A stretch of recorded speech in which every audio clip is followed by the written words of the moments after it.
What are the biggest My Singing Monsters reveals? With anniversary month popping along very soon, I say today we get into fashion by going over our top 10 favourites today. At number 10 we have the Colossal Signature. Despite this only being revealed in a My Singing Monsters live episode, I personally think that this is one of the biggest reveals ever. It brought together loads of years of fan theories that we've had. I mean, going back to Starhenge and that symbol that floats around Starhenge, there used to be so many theories about what it could be, whether it be a new element or anything in between, and finally getting confirmation behind this brought so much lore together inside of the game, and now it's become a symbol to give lots of depth to buildings and monsters inside of the game and reveal so much more than what we could have ever imagined about them. Then at number 9 we have the return of the Fire Elementals. For a very long time, between the release of Dawn of Fire and Firehaven being released, the Fire Elementals were missing from the original game. The only monster that we had tied to Dawn of Fire was Kane on Tribal Island. And that's why Kane has also trekked very specially on Tribal Island, seeing as though it's supposed to be the only fire elemental at the time that was supposed to be there. And then now it's just a regular monster like everyone else, isn't it? Getting to see as well where the fire elementals had been all this time inside of the living core was a huge moment inside of My Singing Monsters history. It wasn't just that though. This Firehaven trailer marked the beginning of many more trailers to come and islands to come as well, as Firehaven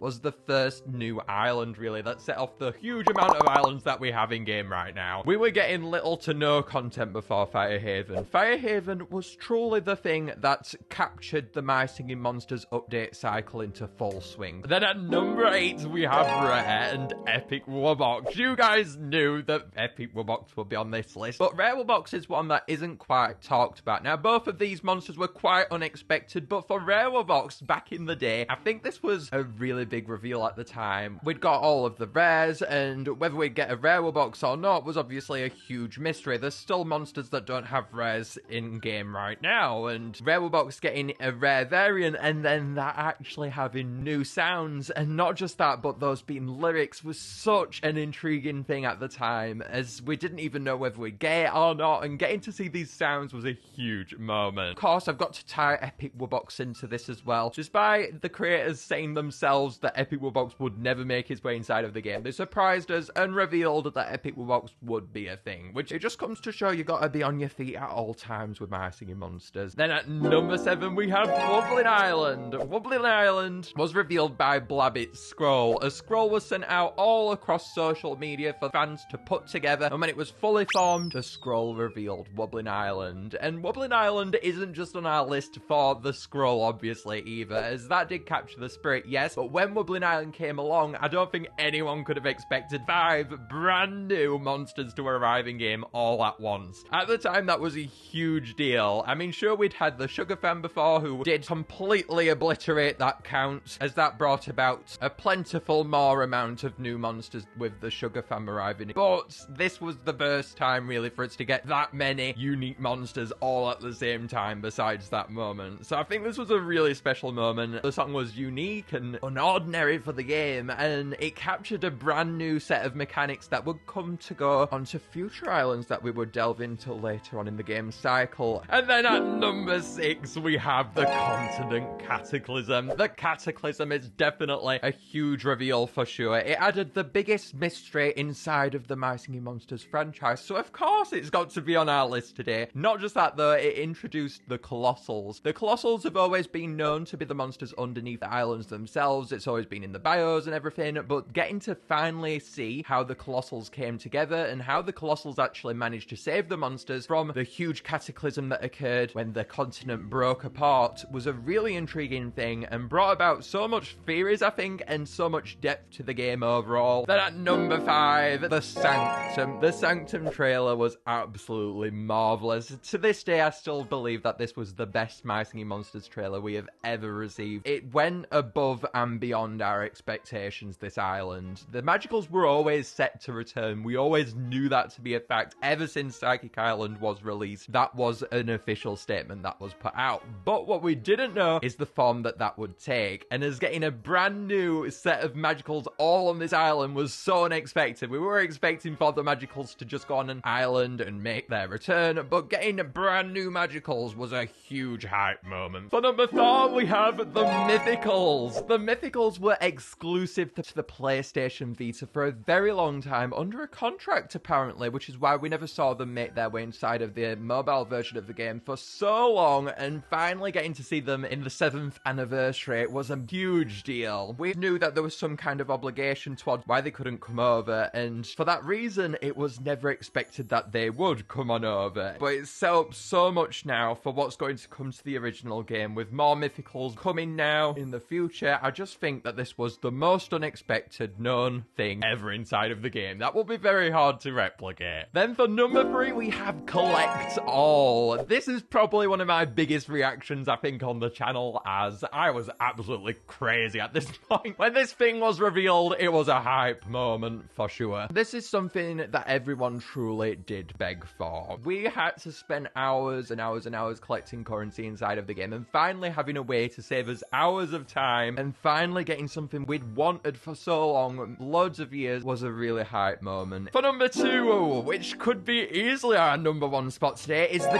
Continent / Dawn of Fire. Now take yourself aback, imagine no Dawn of Fire and this random scroll being leapt out onto the community that you have to put together. A bit alike to the Wobbling Island scroll. This was a huge scroll, but it wasn't necessarily in the form of Wobbling Island, as this scroll formed an island of 5, and we did make out at the time that it was linked towards the elemental lands that we'd seen already, like Plank, Cold Island, Air Island, but at the time there was just so much speculation about what this could be. There was no clues besides this random map being put out there, and getting to see more fire elementals come along created so much buzz. Imagine and picture the natural class finally expanding and getting to see the fire elementals that people had wanted for so long, and actually that's the reason why the fire elementals were added in the first place, as lots of fans had been wanting that, as they felt like it was a missing natural class for quite some time. So finally getting to see this was a huge thing, and just giving the fans what they did want was an amazing thing, but doing it in a way which was so unexpected and marvelous. And just at the time, the amount of buzz around this map was absolutely amazing, as we had no idea what this would involve, as it looked so different. And honestly, at the time, everyone was picturing this as not being a sequel, but rather just being something in the main game. But at number 1, we have Psychic Island and the Magicals. For a very long time throughout My Singing Monsters history, many years, all the way back since the Wobblins really, we hadn't had any new hybrids come along. Unique ones in the sense of them being brand new, no epics, rares, just brand new on the dot monsters. We'd had the Celestials come along that we'd seen from Dawn of Fire, but getting this was